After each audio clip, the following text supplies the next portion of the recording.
Let's acknowledge the good friends of the Loft Party Podcast. The Majestic Restaurant and Pendergast Club, 931 Broadway in Kansas City, Missouri. The J. Rieger Kansas City Distillery, oh so good. Friend of the podcast and panelist, Lane Boland. Managing to keep the podcast going. Apparently wealthy or not. Now onto our regularly scheduled program. Just not getting it.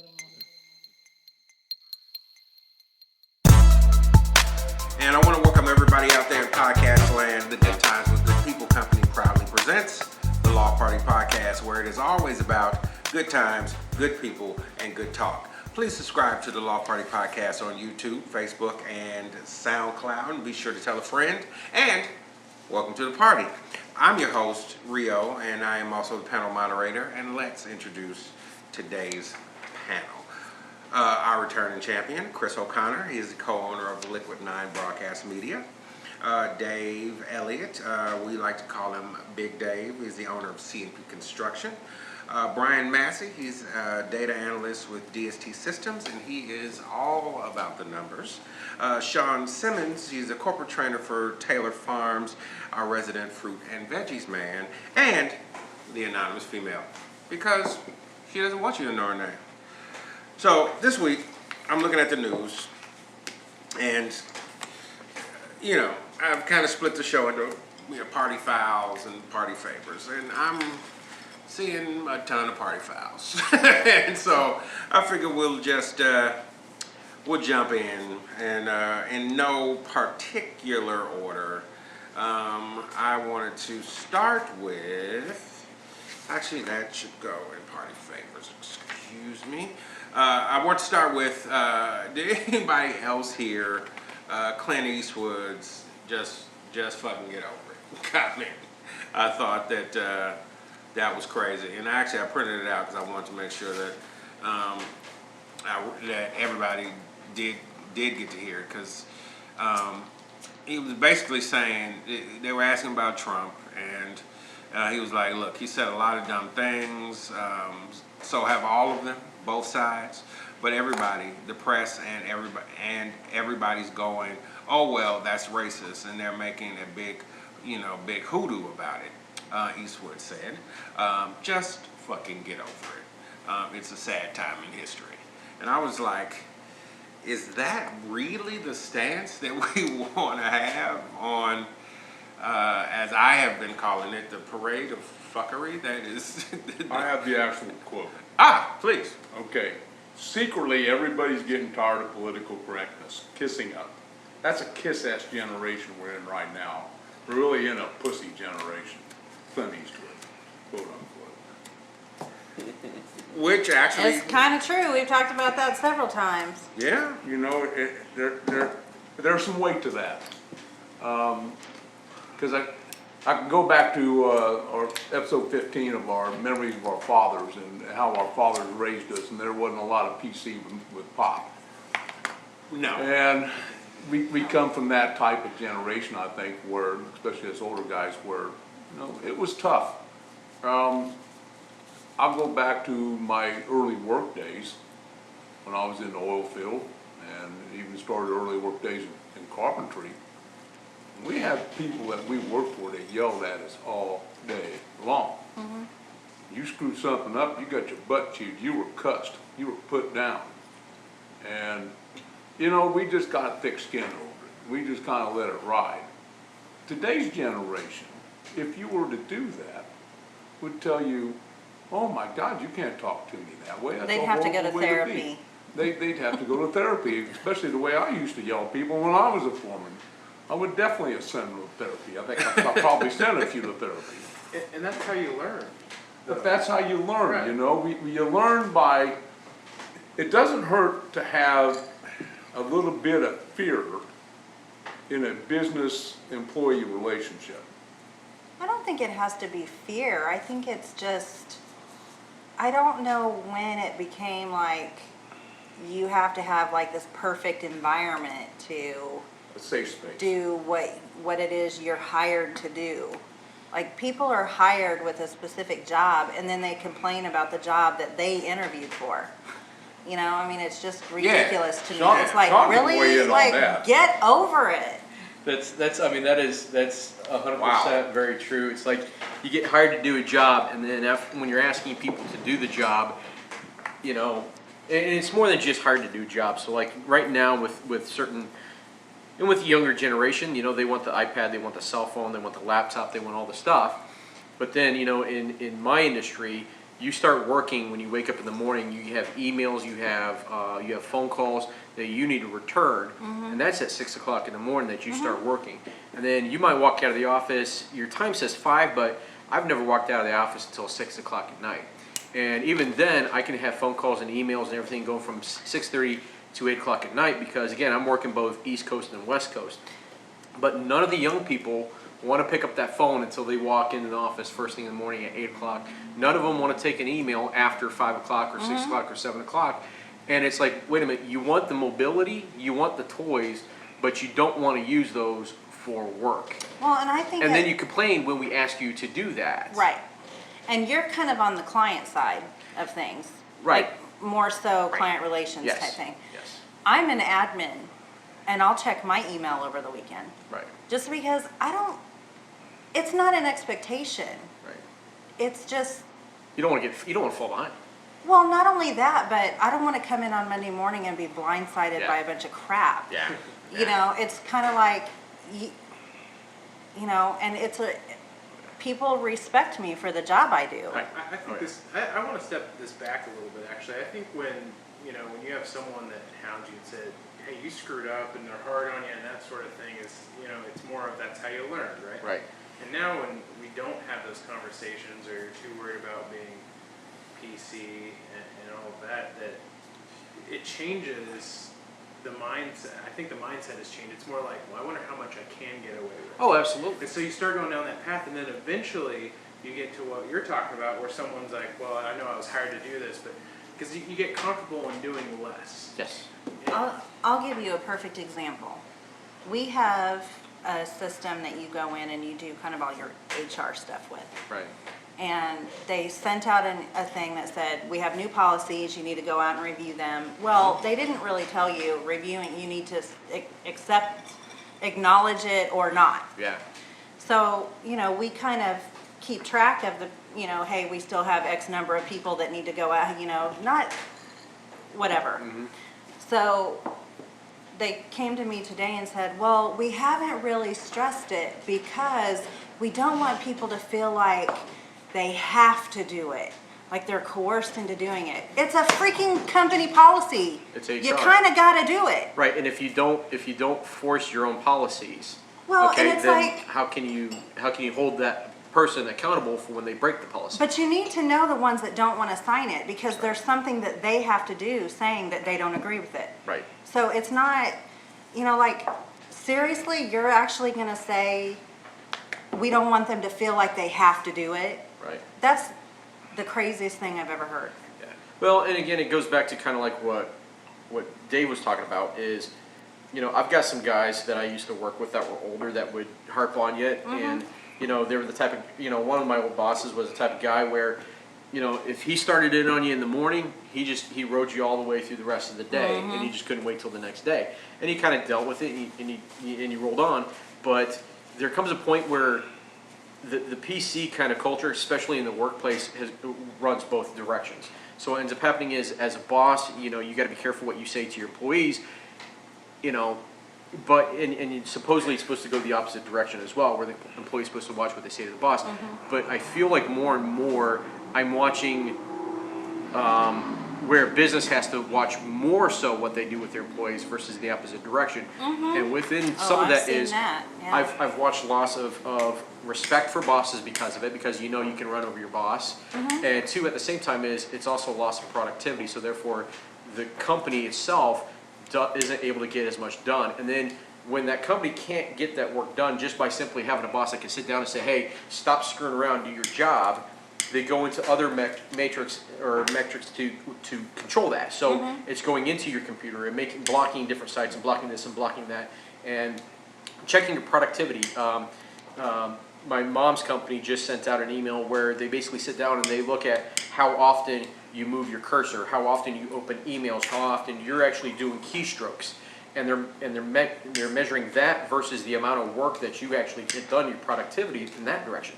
Because again, they can't come out and they can't yell at you, they can't scold you, they can't write you up, they can't reprimand you without fear of some type of legality coming back against them for harassing you. So instead, now they're just going to sit there and say, fine, we're going to look at what you actually do sitting behind a computer, and at that point in time, as let's say you're on a conference call, well, you're going to have to actually schedule that into your calendar now and put that in there. If you have to go for this, you have to go for that. And she's looking at this like, well, this is crazy. I said, well, the problem is when you're working at home, because a lot of these people now telecommute in our industry, is you can sit there with your computer and watch TV. You can sit there and you can do laundry. You can sit there, you can go do this, you can do that, and you're not doing your job. And they think that there's a loss of productivity, and there's no real way for them to enforce that. Because again, if I come back and I yell at you, you know, then I'm the bad guy because I didn't do X, Y, and Z in order. Because again, it's not. You know, when I was working, or when I first started out, it was your boss yelled at you. That was the very first thing they would do. And then after they yelled at you, they would yell at you again, but then they would write you up. And then the third time it was, you're fired. And then now it's 6 months to fire somebody nowadays. If you're lucky. Yeah. That's a little bit of what I've called, the fear of being the construction is a little bit different. We're a harder world. And I tell every man I hire, number one, you're starting where I started. If you're a new guy and you don't have any skills yet, you will start on the bottom and work your way up. Number two, when I got something to say, I won't talk behind your back. I'm going to talk right at you. And it may be to praise you, it may be to criticize you. But I'm going to come and tell you how I see things. Yeah. And you're going to have to figure out how to deal with that. Because the bottom line is, when I'm getting on somebody, I'm trying to make them better. I'm trying to help them succeed. And that is something that has really gotten away from the PC generation. Yeah. That they don't understand that there are people out there that understand that if they're in a position of power in their company, they're trying to make their company succeed. If there's somebody like you. I mean, I'm in a different world than the corporate. My wife but even in corporate world, there are leaders, there are managers, and there are leaders. Yes. And there's a big difference. Big difference. So you have to know, are they just yelling at me because they're jerks? Or are they saying something to me that I need to know? Well, my wife got totally tied up in that with her former job in the corporate world and drove her out because she was too old to suffer a fool gladly. But it is important, I think, to make people understand, and I talk to them differently than I used to. I want you to succeed. You have to do this in order to succeed. This is what I expect out of you. I run a company that expects excellence. And if you don't give it to me, I'm on you. Does that make me an a-hole? I don't think so. That makes me a good businessman trying to get the most production out of his company. What do you think, Chris? You've been kind of quiet. You also run a business. He's thinking. I have had thousands of employees and people that work for me in, I guess, 20 years that I've been working. I respond to people like Dave personally. I have a trainer who I go and work out with almost 5 days a week, and he knows to never compliment me, to only insult me, and I do not respond well to compliments. I don't respond. That doesn't motivate me. It doesn't get me to do anything. I will say, and I have a lot of other people in our company and people that have been employees before who don't respond at all to that. And I think this notion that's a generational thing is always ridiculous to me. I can't stand these wide swath things as if this is some lazy-ass generation. I have 24 and 27-year-olds that are constantly checking their work. They'll stay and work all weekend long if they have to. They'll work till the job's done, and they don't bitch and moan about it, and they're cool. So, yeah, if you want to play on Facebook every day for a little while, I'm cool with that too. You know, everybody knows that the job's a job, and it's got to get done. It's a matter of hiring the right people. Maybe it's not age generation. Well, those kids are Maybe kids that have it's- leadership qualities. I'm going to tell you that. And I think that's... Mark Zuckerberg is what, 27? I think any generation you're going to have kids that have leadership qualities, and those kids are going to go a little bit beyond because they know they're going to work hard and set the example and be a leader, and maybe the others will follow, maybe they don't care. I think every generation has had shitty people in it, and I think every generation has great people in it. and we always want to paint these very wide swaths Well- of how things were, and we generally, when we're thinking back on the past, either remember the shit more or remember it less, but we forget the day-to-day. You Yeah. know? True. And Yeah, so yeah, I don't buy it. I've never Well, been a big I believer in that stuff. think it is, I don't say it's a generational thing, I think it's an age thing. I think it's as you get older, you take on more responsibilities, you have more responsibilities within your personal life as a parent or as an adult, and that kind of thing. And again, it's also partly also how you're raised. And what I see is like, so for guys like my age and older, they're guys who stay late, show up early, do the job. Because again, I think they have bills and priorities that they know it's like, this job requires me to do this. And for me to leave this job and to go find another job, I've got too many bills that I can't screw this up on. Whereas with the younger people that we hire, the thing is hey, you know what, if this job's gone, I'll just go get me another job. Yeah. So therefore, their attention to detail and to what it is that being required out of them or what they expect out of it is totally different. Now, as they get older, do I think they will become more responsible? Absolutely. But the problem is, it's always a thing where I always try to, when I'm talking to the people in HR, I don't want to hire this kid with his first job out of college. Because that kid with first job out of college usually hasn't screwed up and hasn't had that person yell at them, so therefore they don't know how to respond to it. And that's my biggest thing is, I want the person where this is their second job, or that's a little bit older and maybe this is their third, fourth, or fifth, because again, it's having some experience, but at the same time also having the responsibilities that come with age that make you realize, okay, this is what's going to get done with. I don't think that this generation as a whole, and again, you know, I say this generation because as they get older, I'm not going to say this generation because I don't say the past generation, I don't say my generation, I just say this one below me. As I get older, I'm probably going to be more forgiving of that one because they're going to be more responsible, and then that next generation, the younger ones, are going to be the ones that you're going to bitch about. But again, as it comes down to age and the responsibilities that you have with that. And again, I've had kids in their 20s who were great, they were superstars. But I really do think it comes down to how they were raised. Whereas the ones who I've had far more who were younger in their 20s. You know, I had 100 kids in their 20s working for me at one time. I could depend on 5, and the other 95 fucking sucked. I mean, just out the door. And the thing is how do you, when you're talking 95% of them are just terrible, it's trying to figure out how to burn and churn through those and get in more. So you're constantly just keeping 5% at a time, you know. I've had the exact opposite experience. I think as people get older, it's only natural that you have kids, you start to want more of a lifestyle thing. You don't want to have to keep burning the midnight oil to stay, you know, where you finally got to. You start to get comfortable. You're less inclined to be innovative. You're less inclined to be inventive in your work and how you get your work done. And I also think there's a massive difference between the amount of time that you work and the quality of your work and how good you're working. And I don't care if somebody is there at 6 in the morning and works till midnight. I don't just want to know what they did.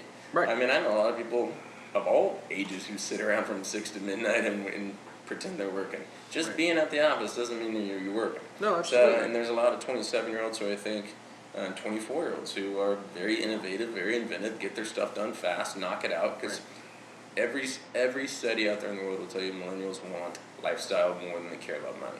So what you're saying, So I better, try to provide it. it's better to have somebody in 6 hours can get more done than some guy working 10. Yeah, in a Absolutely, second. I want that person too. Yeah. Right. I also think you need to know how to motivate people.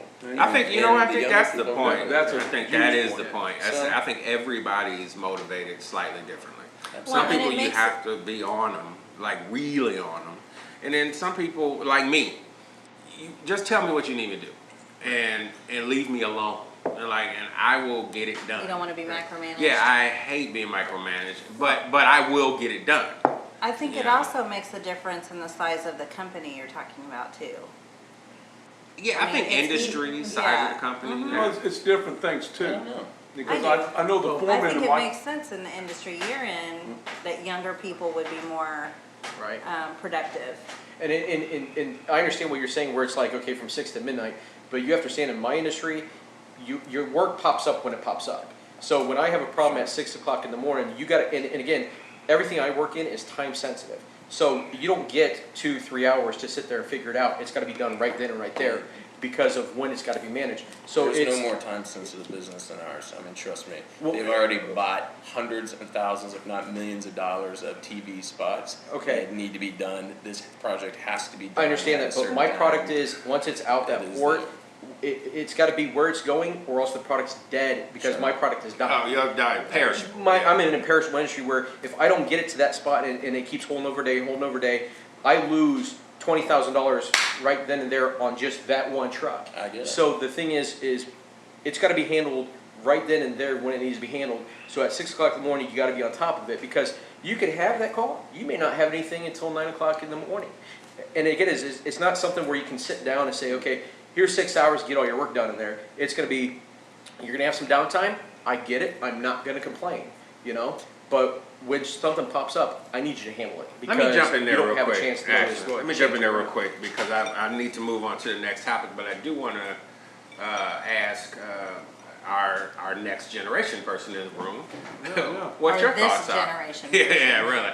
That everybody keeps saying this generation. Well, Brian is this generation's, and what are your thoughts before we move to the next topic? Honestly, I agree with Chris on this, that it's how you motivate people, which, I mean, I guess everyone agreed on that. It's how you're going to motivate people, but it's not about how long you're there. It's what is the work that you got done while you were there. Right. And I think that, first of all, I have a lot of friends that some of them have been very successful already, some of them still trying to live figure it at out. home, still trying to figure it out. And so it's all these different paths. And so I don't think that maybe it is a generation thing, but I hope it's not. It's more of just, I don't know, some have got it figured out, some of them haven't. I mean, everyone's their own person and they're motivated by their own ways. And Maybe it's not generation, maybe it's today's culture more so than. I think that there's an opportunity to not have to work. I think you're right. Chris does I don't know. not agree. I kind of agree. I actually kind of agree with Chris on this one. Like because I still have friends. I just turned 43, and I still have friends that have not figured it out. I want to add one thing before you move on. Mhm. You would work very well with me because I think the most important thing I do is I give my foreman ownership. Mm. My job is not to micromanage them. My job is to give them everything they need to succeed. Right. Yeah, and that and They're my leaders. yeah, that Maybe is. you should go work for Dave. Maybe I should go work for Dave. Be happy to have you. All right, our next party foul. I just was reading this thing about Hillary Clinton was hitting Trump on Trump's talking about how he's going to make the American economy better by making sure that American companies are doing business with the American people and with other American companies, and but she was hitting him on the fact that all of his products are outsourced. His ties, his necktie line is Chinese. His suit line is Mexico. His furniture line is Turkey. His picture frame line is India. And there are companies that do all of that to the same quality level right here in the U.S. And so I thought that was interesting, to say the least, that the candidate saying that he was going to put America to work again, quote unquote. Is he going to bring all this stuff Well, back yeah, to I the think- USA? I think you need to be a little careful and say, listen, those aren't even his companies. They're licensing deals where they use his name. They probably have multiple brands. They're not his company. So, No, I believe that, He yeah. doesn't get to say where they manufacture. I believe him. If he's But he's licensing his even name, if they're he licensing, should be maybe more he careful. He could have chosen not to do it, but that doesn't really bother Yeah, me. I believe most I of think his Americans business should be probably more licensing competitive, to be deals, yeah. perfectly honest. If America wants manufacturing back, then be more competitive. Bust up the union, start, getting back to where it's affordable to do the work in America. But it's not. You pay a premium, and an enormous premium, to manufacture in America, which is why you outsource in the first place. That's not patriotic to just pay a shit ton more for goods and services just because they were made here. And in fact, in my mind, we've done a hell of a lot of good for the world and made it much safer by being able to make sure that countries are working, that they have a better economy, that they're less desperate, all that kind of stuff. I'm all in favor of a global world, and if America wants to compete, they compete. But you don't get points just because you're American. I completely disagree with Trump on this, and I don't mind the fact that he outsources crap. I think Apple's an Irish company, for God's sakes. Yeah, and Irish Because the company. American was it corporate tax rate Japanese is or Chinese ridiculous. where they manufacture? Well, they make most of their phones, in South Korea and China. I mean, it's nonsense. If America wants to compete, they compete. Yeah. But Yeah, I was- that goes laws all the are way down ridiculous. to where, the American-made cars, most of their engines aren't made in America. But do you know how many other companies make The car parts parts come here? from all over the place. And that's a difficult thing. Trump is certainly an enigma. And It's good It work. was so nice at of That you. was times, good work. you just shake your head. But I have trouble even talking about it because it's so messed up. That these people in the media and everything they do and everything they say is so speculative and so turned around that it's just become a total joke in that aspect. And as an older American, very proud American, I really want my president to be presidential.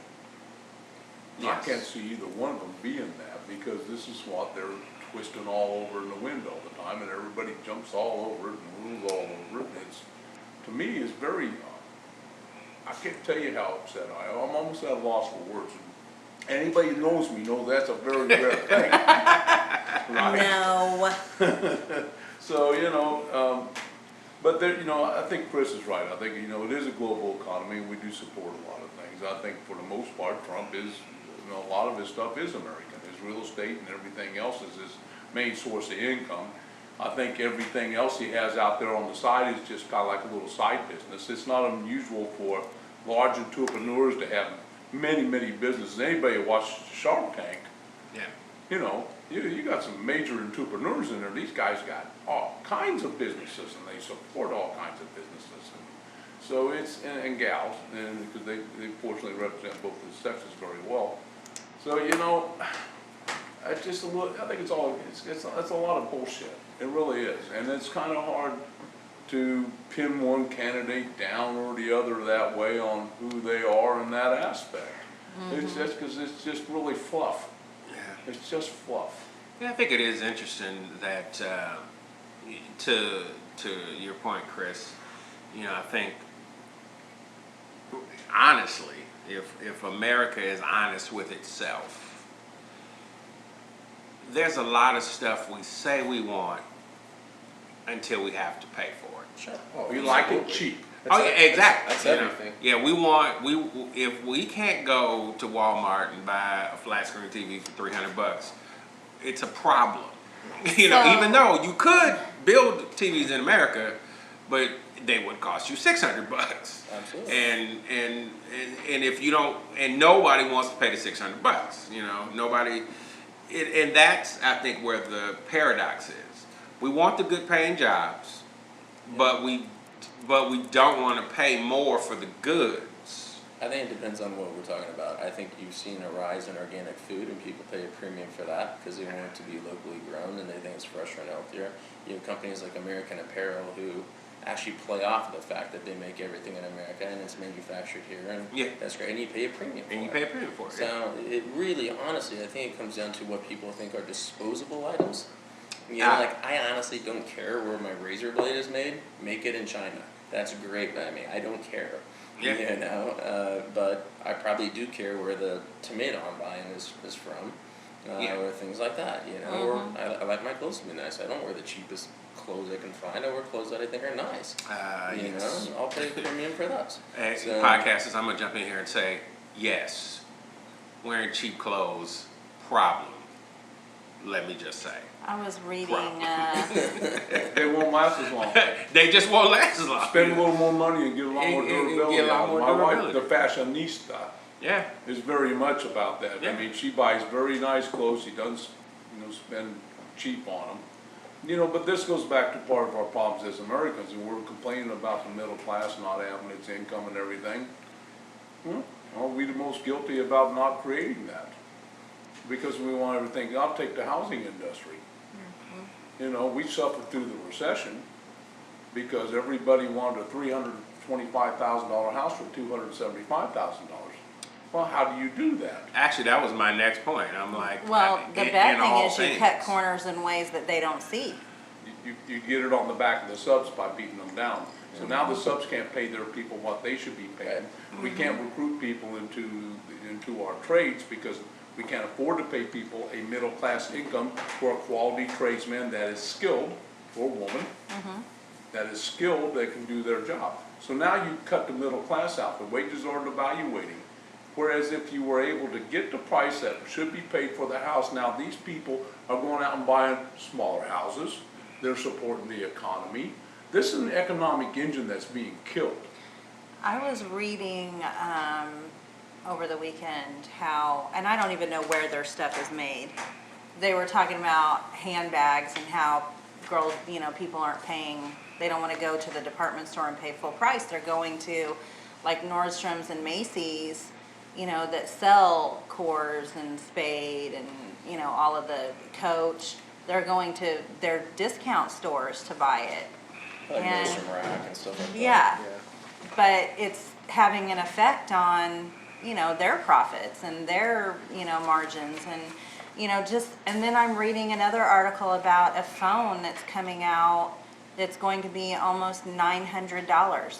And in my mind, I'm thinking, how the hell do you justify paying almost $1,000 for a phone? But see, that's kind of one of those things where I get a kick out of that, where people complain about not having money, but yet this weekend we were down in the plaza walking around, and there was a line out the door to go into Apple, To the Apple store. and then people will go out and they'll spend $650, $700 for a phone, and then complain the next week that they don't have enough money for this, they don't have enough money for that, and you're sitting there thinking to yourself, Priorities. I'll be honest with you, I've never paid for a cell phone. I have in the umpteen years that I've had a phone, I've never paid for a cell phone. Galaxy S3, I mean, this is like the state of the art, like 10 years ago or whatever. But when I got it, 5 years ago, it was free. We're looking at going in, changing our cell phone plan right now. I can get a Galaxy 5 for free, and I'm gonna upgrade, quote unquote, get that next one for free. I've got the money to spend on it. Now again, it's I have the money to spend on it, but again, it's not my proclivity. It's not that one thing that I really love or enjoy, where I go out and I do, where I go out and I buy the next technology. Do I have the money to do it? Yes. Do I want to do it? No. But what bothers me or drives me up a wall is when somebody doesn't have the money for something like that, buys it, and then complains about not having money.